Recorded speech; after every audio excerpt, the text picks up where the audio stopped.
Minute timer.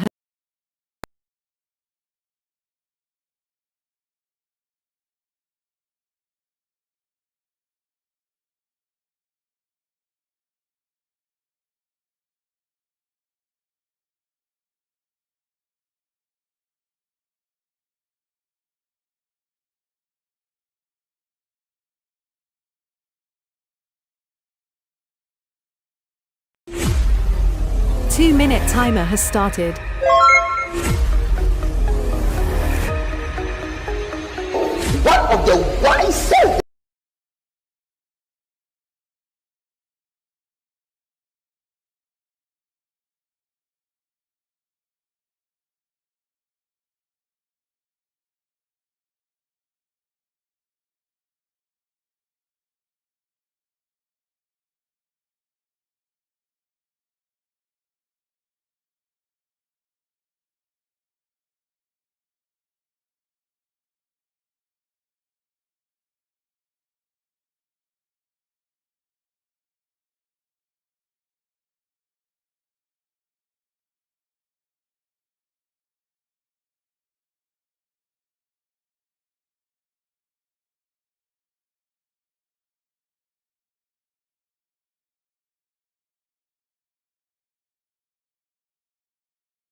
One of the wisest decisions you took in your life was to be born again, because from that day God also took an acute interest in you to protect you.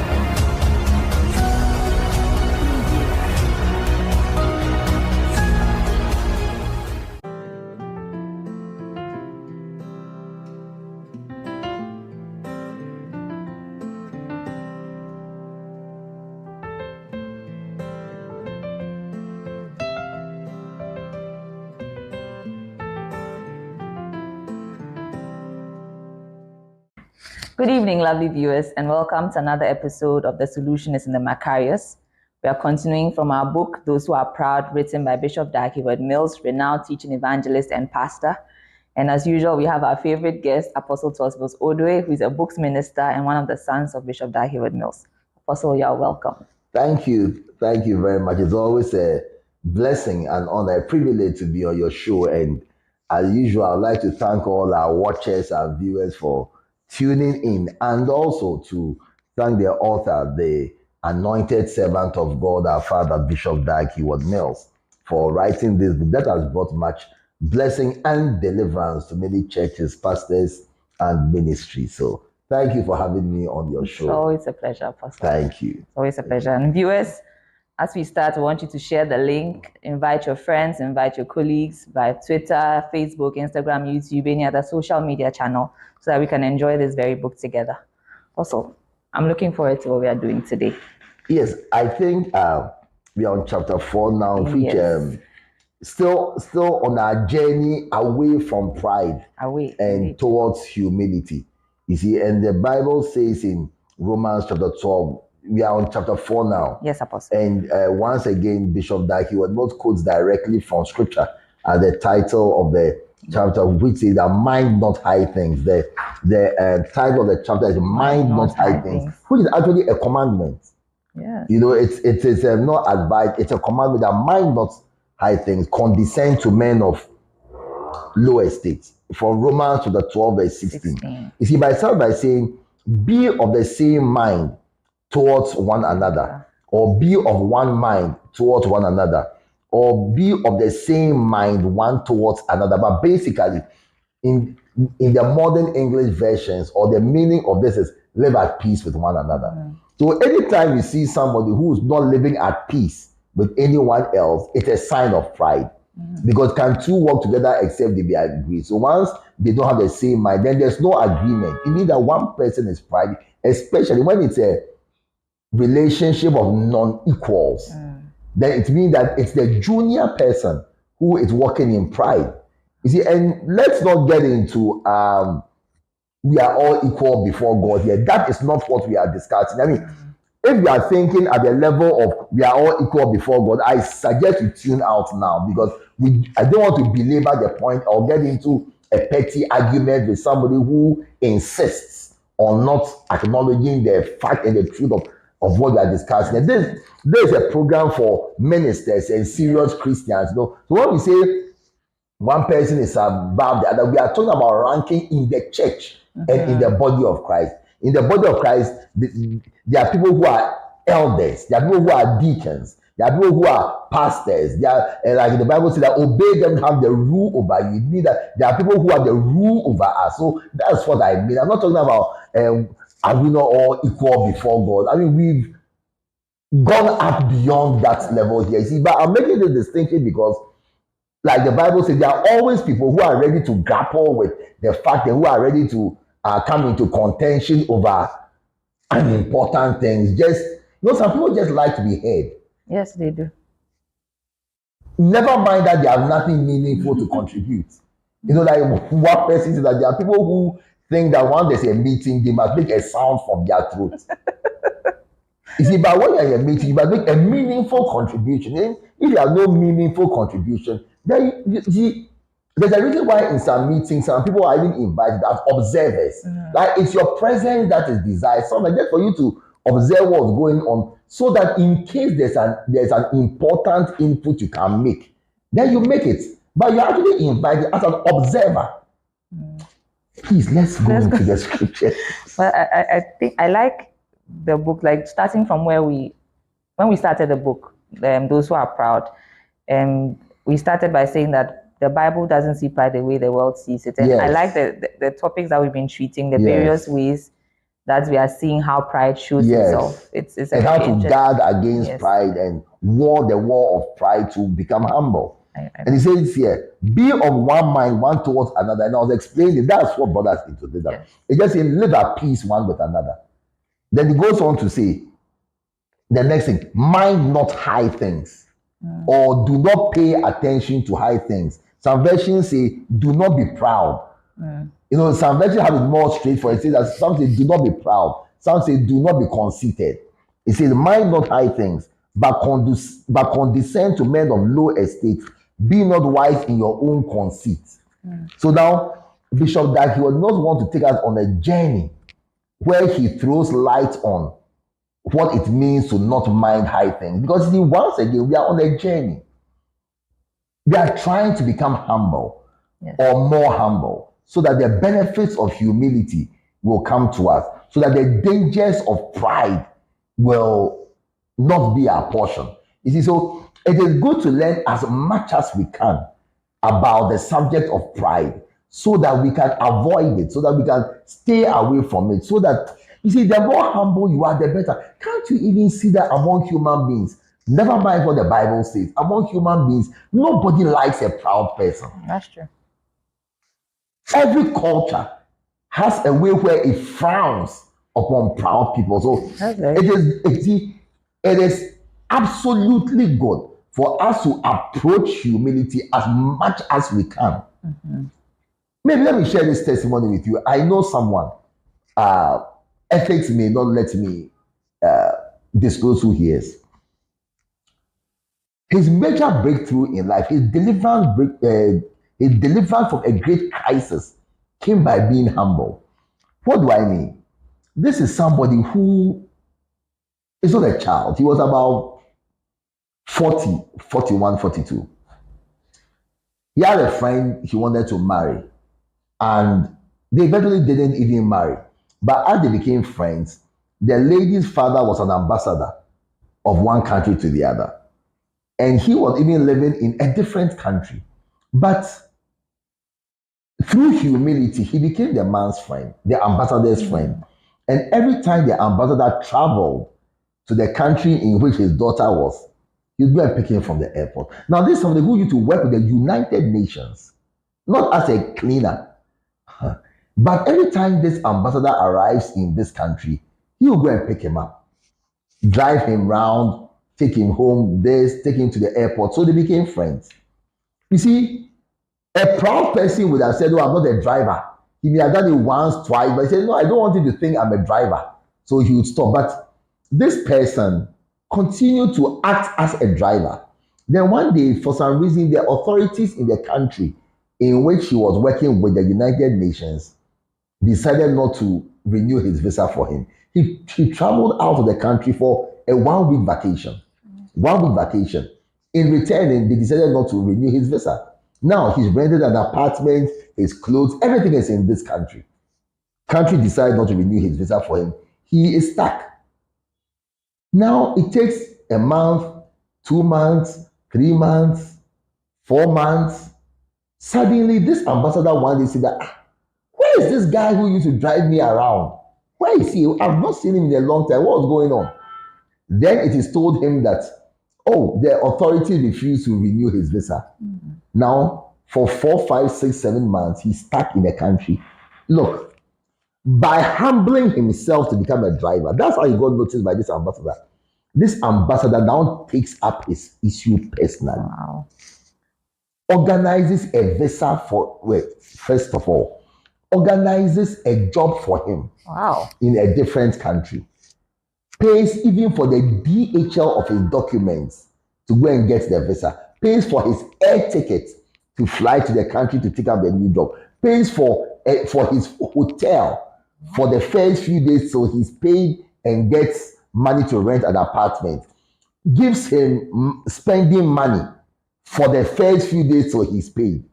Just because he humbled himself and became a driver. Wow. What a blessing. At a time when he didn't need help and was probably paid thousands of dollars a month by the United Nations. Yes. You see, I'm saying that when you can humble yourself, see, and I learned from that testimony that your humility will take you to places where even your qualifications, your entitlement, your job, the fact that you work for the United Nations meant nothing at a point. It is his humility that opened doors for him. Yes, that brought me a break. I'm telling you, Dromo, that even the DHL of his passport to the embassy in another country to get his visa was paid for by this ambassador. Wow. In fact, this ambassador got angry with his daughter for not telling him earlier that this guy who was humble towards him to help him, driving him around, had this problem. I learned a lesson for myself that humility is extremely important and truly is what will lift you up. Now, that gentleman, everything he has, everything he is in the world today is from an act of humility that he practiced for many years. Wow. In the ministry of our Lord Jesus, you cannot afford to mind high things. People who have minded high things have cut off themselves from true ministry. Perhaps the instruction to mind not high things is one of the most important for ministers of the gospel. Jesus sent us to preach the gospel to the poor. The gospel of Jesus Christ is received with joy by the poor people of the world. James 2:5. Hearken, my beloved brethren, or listen. Has God not chosen the poor of the world to be rich in faith and heirs of the kingdom which he has promised to them that love him?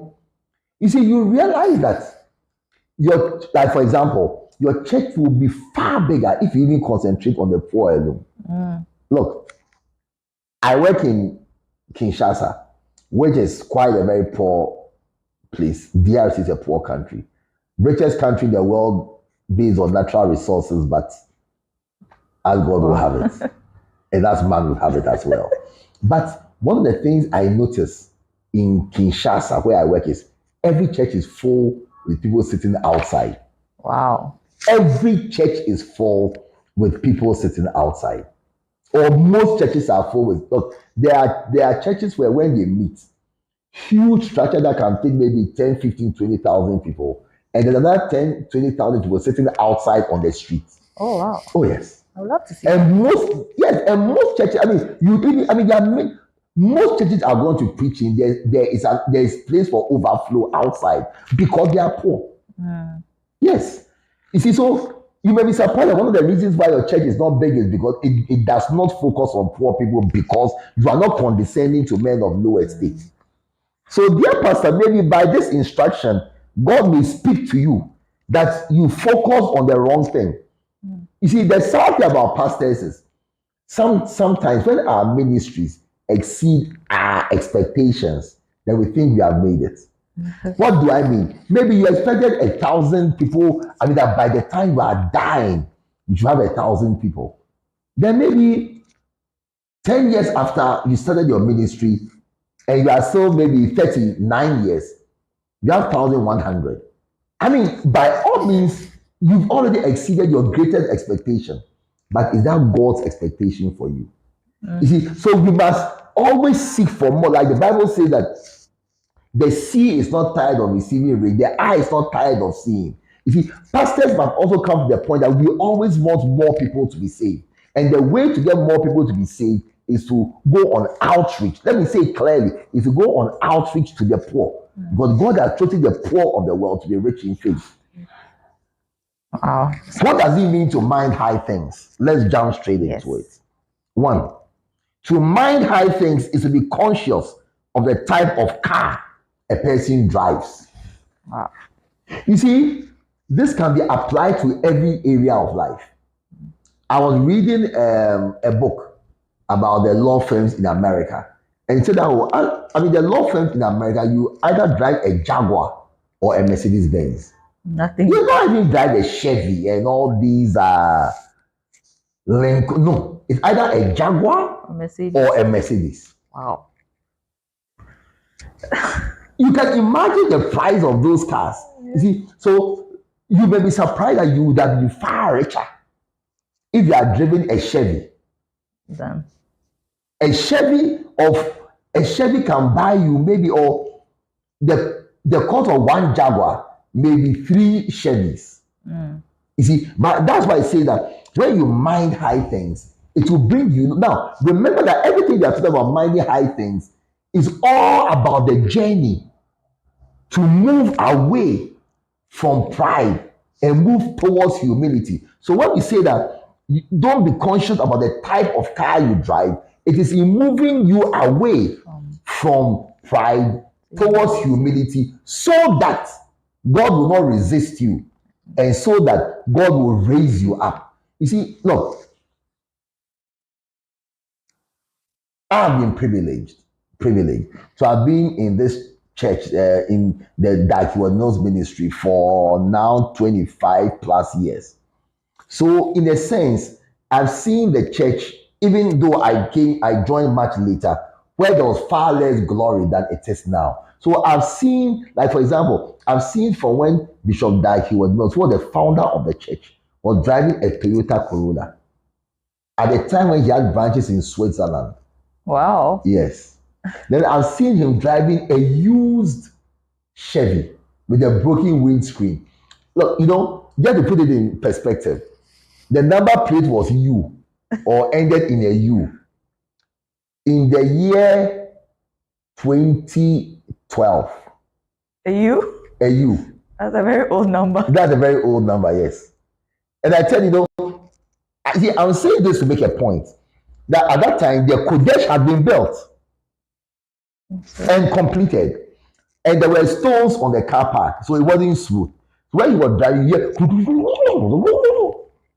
had built the Kodesh, a multi-million-dollar facility. Other cathedrals had been completed, but we're driving a car with a U. Now, to put it into perspective, after the number plate became Z, then it went to 09, 10, 11, 12. Yes. Before I think in 13, it changed. So I'm saying that at that time the number was U. So V, W, X, Y, Z. Z. 0, Then 0, 9, 10, 10, 11, 12. So that he used that car for 9 years with a broken windscreen or a cracked windscreen. As the Kodesh was completed, you see, the price of a new car is the price of a church building from the land to the drums on stage. Oh. So you choose whether you want churches or you want a nice car. One day I was standing, there was a gate that served Holy Conference at the Kodesh, and I was standing at the gate, and a pastor came to pass in a new car. I don't want to talk about the kind of car it was. He came to pass in a new car. And as he passed, it just occurred to me that this is a cathedral he's driving. Now, at a human level, by the fruits, at least by the fruits, Bishop Dag has more fruits than him. At that time, Bishop Dag was driving that car with the U number plate. But this one was driving a new car. But Bishop Dag had a Kodesh where he had thought to attend the conference. You see, the point I'm making is, by not minding high things, it has helped and made Bishop Dag be able to attain to humility by the car here. So I'm talking about cars, I'm focusing on cars here. It has made him attain attain to a place of humility where God has lifted him up. Yes, you can see that. In the same way, you see somebody driving a car that they cannot afford. You drive a Range Rover, you go to the fuel depot and you buy fuel of $4, and then you explain to the fuel attendant that it's because you are just going down the road. How? What business do you have explaining to the fuel attendant? But you can see yourself that the car you are driving is not commensurate with the fuel you are buying. So you need to almost give an explanation. And I'm sure somebody says, I'm not the owner of the car, I'm just the driver. They have sent me. Because it is ridiculous. Because you see, you posted yourself in a place that you are not supposed to be. So that's why God has brought you down to a place where you cannot even buy the fuel for the car. So it's when I mentioned earlier, seeing all these little things about our lives where pride is showing. We often seem to think as though pride is a certain kind of behavior or something. But even with the fact that you're in cars looking at a higher car that more than because in your pride you think you should be at this level of car. Yes, that's very true. That's the problem. You think you should be at this level. It was funny. One day I saw one of my pastors. Did he have a job at that time? He barely had a job. And one of my church members who worked with an international organization had bought a brand new car, very beautiful Land Cruiser. This gentleman who barely had a job, I was standing with him, we were just chatting on the car park, where suddenly we were standing by this gentleman's car. The Land Cruiser Prado was new. Then suddenly he hits the car. He tapped it 3 times and said, Apostle, this is the kind of car I want. He barely has a job. Barely had a job. Was not really, he was doing an online job. He just hits the car. It's an apostle. You see, you could see that he couldn't see even that he shouldn't even think of such a car. And like, such a car should not even occur to you as something you should even like at this stage of your life. That when it is even offered to you, you should even turn it down because you buy the fuel as though it's a blood transfusion. As though you are donating blood. Because God, you are becoming poorer financially. You are reducing. God is bringing you down. Your pride is lowering you because you are focusing on the type of car you should drive. Awesome. What I'm getting is, it's not like you can't see a nice thing and like it, but then looking at your state and where you are and the things you have to do, you shouldn't aspire to certain. In this case, we are looking at a car, but yes, no. You are right. That's the point I was making earlier on, that it is because you think You should you have are it. at this level. Yes. So you can ask, for example, I cannot even aspire to be the president of America. I cannot. I should not even aspire to it because there are too many things that disqualify me. In the same way, when you are humble, you will tell yourself that your humility disqualifies you from even attaining to such a place. You see, you should understand. Maybe we may get to that too. For example, I've seen too many pastors who have ended their ministry because of the kind of women they marry. There are no women who are compatible with ministry because these are high women. Oh, I saw a pastor who went after a high woman. What the disgrace the woman brought to him was not worth it. But you see, when I saw the kind of woman he loved or he had gone to proposition to, I found it an unfortunate, once again, like you were saying, even desire to have. There are some desires you should not even have. There are some affections you should not even have. And if you are humble of heart, you will not even desire this kind of woman. You will not, excuse me, you will not even desire this kind of man. You will not even desire this kind of, you will know that this thing is likely to bring me more problems than blessings. Even the desire for it will not even be there. It will not even be there. And a car is something that destroys many pastors. I was listening to a pastor the other day, and he spoke about when he didn't have a car, and one of his church members bought him a brand new Mercedes Benz, gold plated. Wow. And he said God spoke to him and said, in fact, what had happened was a few weeks or months before, this person had bought him, was it $1 or $5 million? And he needed money for a church building project. And God spoke to him and said, don't receive this money, return it. So painstakingly, he returned it. A few months later, this same man bought him a Mercedes Benz, gold plated. He didn't have a car. When he got it, God said, return it. And he said, Lord, I covered the car with the blood of Jesus. This is his own testimony. He said, I covered the car with the blood of Jesus. And any problem that is with this car, I soak it in the blood. He said the problems that car brought him, the scandal, the man was later on found out to be a drug dealer. Yes. And when it was found out he gave him this car, the scandal, they associated it with the drug dealer. And at the end, he had to return the car. Wow. Yes. But the crisis it brought him, you see, because he minded that high thing, it brought him down. He said that was the first and the greatest scandal of his ministry. You see, as a pastor, you should be careful of cars. You see, the thing about cars is, everybody knows the price of a car. It is public knowledge. So you are assessed by the car you drive. So it is great wisdom not to expose yourself to ridicule and to a certain kind of attention and a lifting up.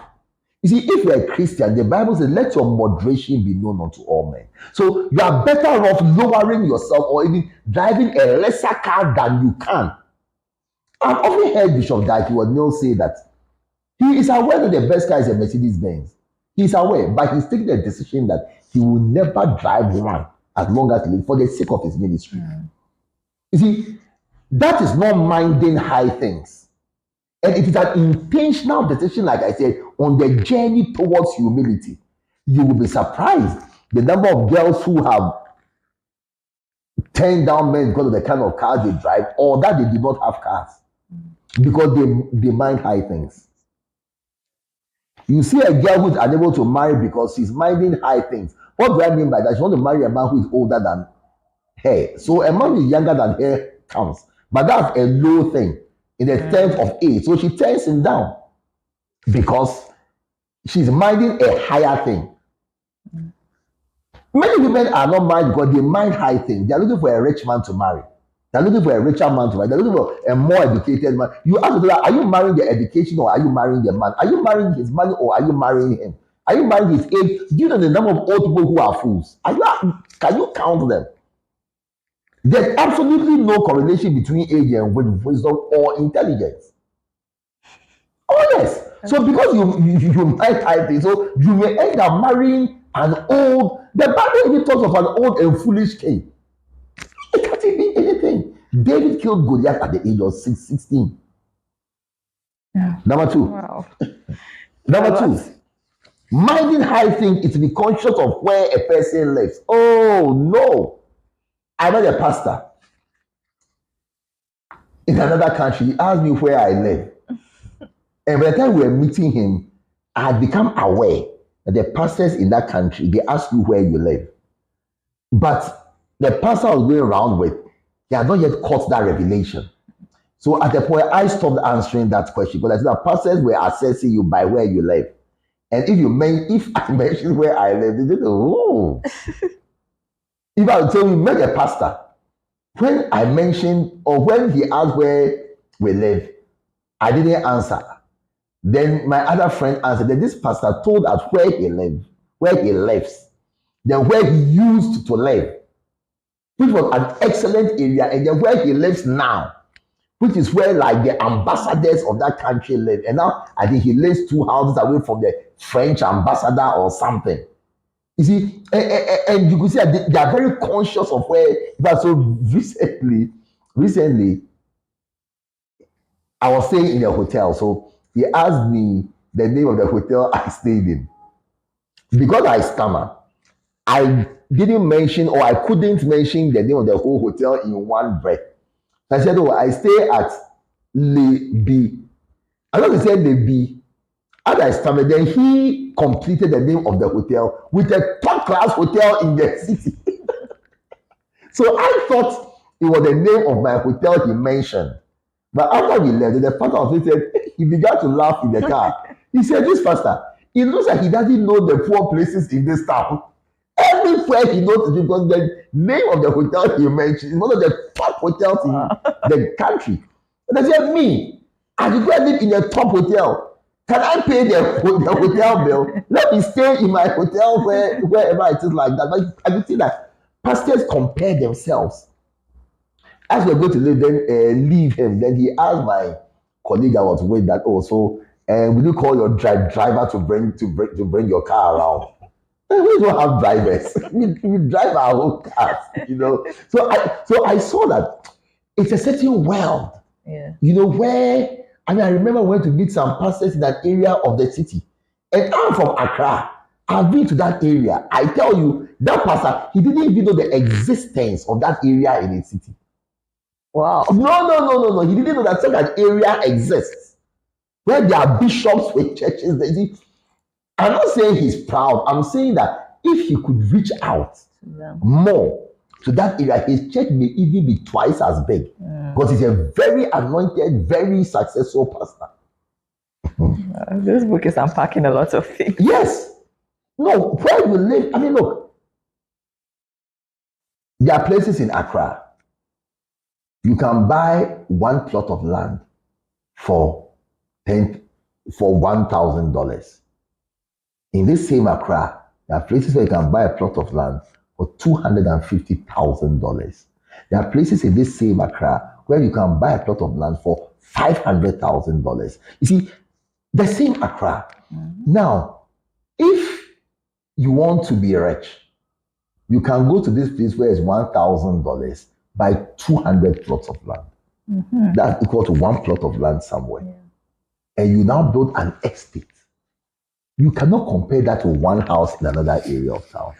So that's what I'm saying, that if you can humble yourself and say, I will not choose one plot of land for $200,000. I'll choose one plot of land for $1,000. Suddenly, you have $199,000 cash available to you. Because you chose the humble place. That was the problem of Lot. Abraham shows him the whole land. Says, choose wherever you go.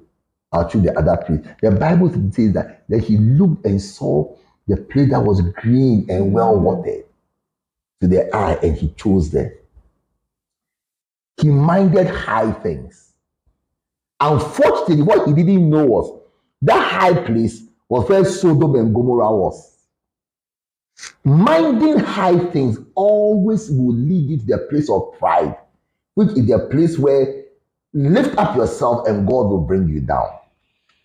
Wow. I think one thing I've heard since we started treating this book is the humble yourself. So it's your choice that you have to always make. If you want to be lifted up, it's always your choice. It's always from your choices. I mean, like I was telling you, I've met some people, as soon as I see who they are marrying, I know that they cannot serve God well. Because the person you choose, no one forces you to marry someone. The person you choose is actually a reflection of your personal desires. It's a reflection of the direction of your heart. It's a reflection of your preferences, your personal individual, especially for the male who chooses a female. Your choice of a wife betrays you. Irrespective of all the things you say, the person you choose, how she is and what she is not, betrays you and negates all your false pretenses. Yes.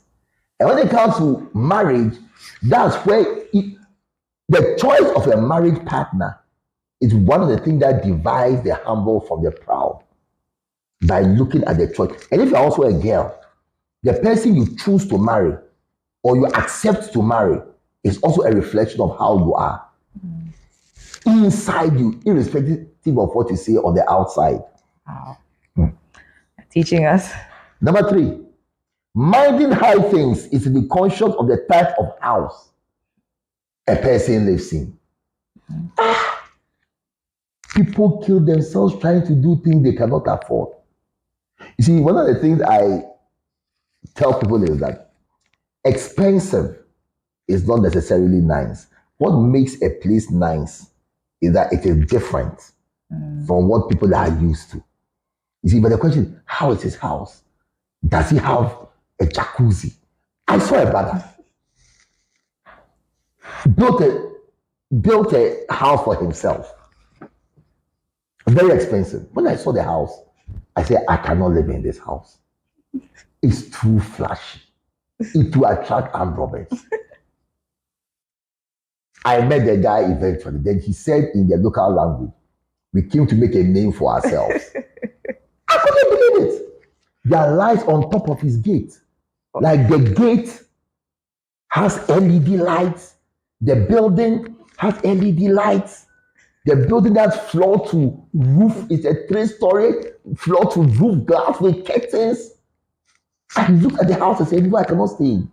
But when I met him and he began to speak, then I understood him and I understood the house he had built. He built an underground swimming pool that overlooks a basement. When I saw it, it was being built. I told the architect, this thing, unless you use a thick glass sheet, you will bring a big problem. This man doesn't know what he's doing. When I eventually met him, I said, how is your underground swimming pool overlooking the basement? He said, I've made it a cement wall. I said, why? He said, the glass broke and flooded the basement. Messy. I didn't say anything. When we left, then I asked the architect, I told you that it will break. He said, I am not the one who put the glass. You see, when you mind high things, you do a lot of things in your house that are not necessary. Just to give a look. Are you not the one who lives in your house? Why are you building a house that will make people happy to see your house? That's a good question. Are passers-by the ones who are living in the house, or you are living? Who is the house for? It's for you. So why are you building it for the sake of others? Right. One day I built a house. As I was building it, I said, I want a house that nobody can see. So it informed everything I did. The paint of the house, the color of the house, structure of the house, everything. You pass by the house without seeing there's a house there, and I was so happy. One day, one of the happier days of my life, I directed someone to my house, sent him pictures of the junction, sent him pictures of the house, told him the distance from the junction to the house, everything. He passed by the house. I was very happy. Mission accomplished. In broad daylight, he passed by the house. I said, you see, am I building the house for the world or am I building it for myself? Who is supposed to live in there? Who is supposed to enjoy the house? But you end up doing things you can't afford in order to impress people. The need to impress people is the number one doorway to poverty, misfortune, and bad decisions. The need to impress people. Yeah, also, I don't know why we have it, but it doesn't help. Don't say we, say I, but I don't have it. Don't add me to your problem and to the problem of your viewers. I don't have it. I meant in terms like general human being ways. I don't have it. I'm not a human being. I'm learning. Let me give you an example. You know, the former German Prime Minister, Angela Merkel, apparently one of the best leaders they've ever had. She was called the mother of the nation. She resigned, I think, last year or so. But something significant happened. The day she resigned, I hear that never happened before. The day she resigned, at 12 noon, every single German came out of their house to stand on the street, to stand on the balcony and clap for 5 minutes. Wow. I've never heard it. And when I heard the goosebumps just... I'm really having some currently. Every German, they came on the balcony, those were high rises, those who were on the ground floor, they came up on the street to clap for 5 minutes when the day she resigned or the day she stepped down or something. You see, but after they interviewed her, every time you see Angela Merkel, she's in the same jacket. She has one that is red, one that is blue, one that is black. And I think she just had 3 or 4 of them, the same design. So the journalist, the interviewer asked her that, for all the years you've been prime minister, you've been wearing this same jacket. If it's not blue, it's red. If it's not red, it's green. If it's not green, it's black. Why are you not changing it? Do you know what she said? She said the people of Germany voted for me to be a prime minister, not to be a model. What an answer. What an answer. She said they voted for me not to be a model, but to be a prime minister. And she was one of the best. She was called the mother of Germany. She stabilized the country, brought great development. You see, when you don't mind high things, you end up doing well because the point is, what kind of person is it who minds high things? You see, and the other point is, you may think you are doing well or you are doing well enough, but maybe if you didn't mind high things, you may be far better than you think you are. Look, one day I met one of my uncles. He has worked for the World Bank ever since my eyes have opened. Extremely rich man. I met him in town. He was driving a Mazda, an old Mazda, with stickers on the car. And I was wondering, I've not worked at the World Bank for over 40 years and I retired and come back to Ghana. When I met him, my car was even nicer than his. Me who had barely started working. When I went to his house, he lives in one of the most expensive gated communities in Ghana, where everybody's houses, let's say house number E1, house number E2, house number E3. His house was house number E1 and E2. 2 houses. And the E2 was a lawn. Oh. He had bought one plot for his house. One for his... in one of the most expensive gated communities in Ghana. And the other plot of land that people will work their whole lives for and hardly afford. He had bought it and had planted grass. Yet, he was driving an old Mazda. Mind not high things. Mind not high things. You see, we need to, in humility, concentrate on the core things that are truly important for us. Number 4, minding high things is be conscious about whether a person travels first class or economy. Look, the difference between first class and economy on average is by 5. The cost of a first class, oh, this is first class. Yes. Then that's about times 10. The cost of a ticket between economy and business class is by 5. Between business class and first class is probably between 2 and 5, depending on the airline. You see, but some people ask also, do you travel first class? Yes. Yes. And it's like, look, but I can also tell you that there's a big difference between economy and first class. Oh, one day, Bishop Dag, I was going to India, and he sent me to Sri Lanka to go and do some work for him on my way to India. When I go to the airport, to the boarding gate, I give them my boarding pass, they tore it up. I thought maybe I had done, or they had caught me for drugs or something. So I became alarmed. They said, what's going on? Why have you told it? Well, there's no problem. Then at the boarding gate, I mean, just before I entered the plane, they upgraded me to first class. I will never forget. As soon as I sat in, I just said, economy is rubbish. I'm telling you, and this is on Emirates, one of the nicest airlines. I just said, economy is rubbish. As I sat in the seat, I said, I'll never sit in the economy again. I mean, look, there's a big difference. But you see, how long will you sit in that plane? A few 8, 9 hours.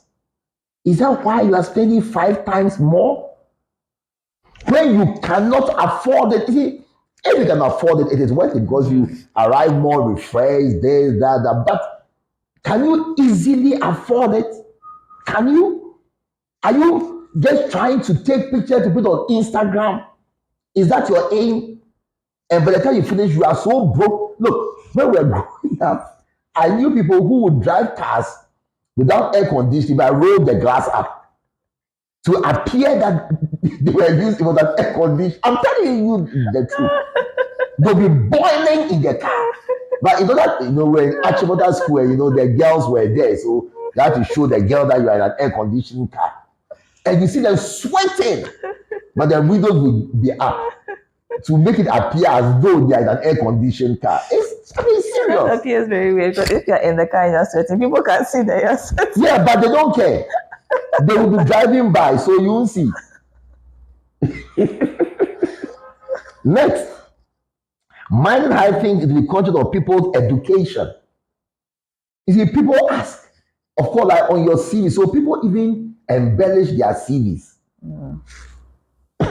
Somebody will go and do a 2-month online course from Harvard University and put on a CV that he went to Harvard.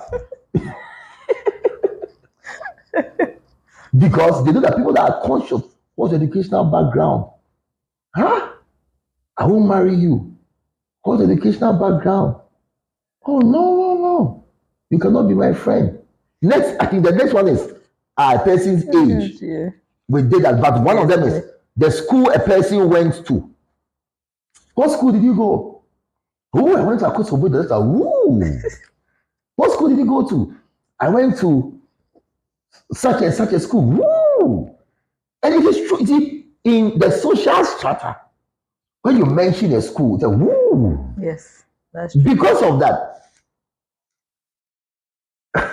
people send their children to school they can't afford. And sometimes the embarrassment it brings to the children when their names are constantly on the notice board for non-payment of school fees. Sometimes it's not worth it because the race is not to the swift. How a child will turn out does not necessarily depend. It has a role it plays. Yeah. It has a role it plays, absolutely. But whether the man will end up being a wise man or a fool, that's what I'm from Achimota School, one of the best schools, probably the best school in Ghana. We even beat Wesley girls, hands down a few days ago. We just made a meal of them. Very excited. I was very excited. I didn't go to Achimota, but I'm very excited about that fact. Oh, you don't even need to be excited. It's normal. One of the best schools. But you see, I know people who also went to Achimota School who are walking naked on the streets of Accra, who have not done well in life.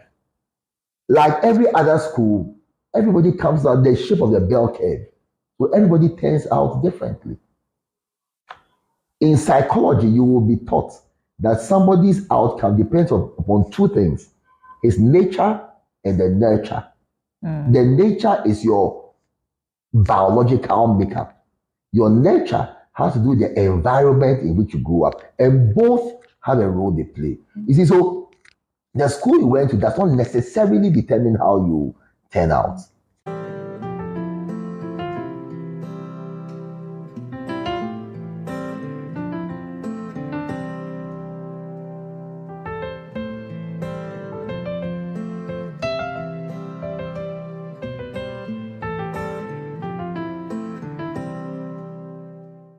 Next is minding high things, conscious of color, nationality, or tribe. I mean, I'm just following the war in Gaza, and they just released two hostages out of the over 203 they are holding, that are being held. And guess who they released? Americans. Although they are not other nationality, but they are Chileans that have been captured. There are people from Thailand. I'm sure there are people from Ghana, but don't mention Ghana. Will not be included. Some years ago, they captured a pirate ship in Somalia. For many months, they were negotiating. Was an American ship. There were Filipinos, British, Taiwanese, Ghanaians, everybody on the ship. When the pirates eventually released the ship, the Americans immediately sent a chartered plane for their 2 or 3 nationalities. Britain also sent a chartered plane. Germany sent a chartered plane. Philippines sent a chartered plane. All the countries that couldn't send chartered planes, they put their nationalities on flights going home. The Ghanaians, this was somewhere in 2014 or 15. The Ghanaians were still there for some months. So the pirates began to say that, please, come for your people. When they asked, the Ghanaian government said that they didn't send them there to go on the ship, and that if they had gotten their money, they wouldn't give the country some. United Nations had to bring them home.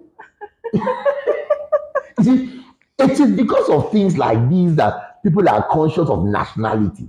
A girl has to marry somebody. One is holding an American passport. One is holding a Nigerian passport. One is holding a Gambian passport. Who do you think she'll marry? The American passport. Why? Because of the... She's conscious of nationality. Yes. You talk about tribe. I know people who are supposed to marry. Because of the man's tribe or the woman's tribe, the family will be against it. Yet, the person may be the best choice for the daughter or the son. You see, pride makes that, oh, I am from this tribe. You don't marry from this tribe because they are below us. I know a woman, see, from a certain tribe. Her daughter wanted to marry from a certain tribe. She said, never. I'll never agree. Then they asked her, what if the man was from this other tribe? Then she laughed and said, oh, this other tribe, they are not even human beings. Oh yes. Oh yes. I know her personally. So you can see that this is a person of pride. And it's by the grace of God and her daughter's pastor's intervention that she got married. And her father also stood against his wife and supported his daughter to get married. And she became the favorite of her mother when she had her grandchildren too. Next, to mind high things is to be conscious of the size and the profile of somebody's church. Oh, that's why the most common thing in the world is for pastors to inflate the figures of their church. One of the most common. And then to build a building they cannot afford to build because it is impressive. You see, a church is basically a house. It's a place of worship. It's a house of worship.